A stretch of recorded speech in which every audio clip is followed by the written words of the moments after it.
Hello, Manichitrathazhu എന്ന ചിത്രത്തിൻ്റെ 5-ാം ദിവസത്തെ കേരള ബോക്സ് ഓഫീസ് കളക്ഷൻ റിപ്പോർട്ടാണ് ഇന്നൊരു വീഡിയോയിൽ ഉൾപ്പെടുത്തിയിരിക്കുന്നത്.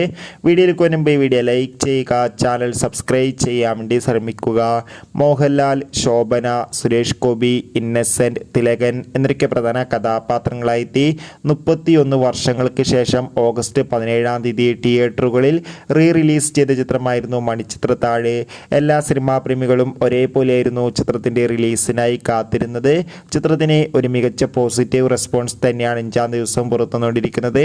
5-ാം ദിവസവും ചിത്രത്തിന് അത്യാവശ്യം ബുക്കിംഗ് തന്നെയാണ് നടക്കുന്നത്. അതുകൊണ്ട് തന്നെ കേരളത്തിൽ നിന്ന് ഏകദേശം 20-30 ലക്ഷത്തിൻ്റെ അടുത്തെങ്കിലും കളക്ഷൻ ലഭിക്കുമെന്നാണ് റിപ്പോർട്ടുകൾ സൂചിപ്പിക്കുന്നത്. കാത്തിരിക്കാം നമുക്ക് മണിച്ചിത്രത്താഴ് എന്ന ചിത്രത്തിൻ്റെ കൂടുതൽ ബോക്സ് ഓഫീസ് കളക്ഷൻ റിപ്പോർട്ടിനായി. ചിത്രം കണ്ടവരുടെ അഭിപ്രായം കമൻറ്റ് ചെയ്യുക. കൂടുതൽ സിനിമാ വാർത്തകൾക്കായി നമ്മുടെ ചാനൽ ഇപ്പോൾ തന്നെ സബ്സ്ക്രൈബ് ചെയ്യാൻ വേണ്ടി പരിഗണിക്കുക.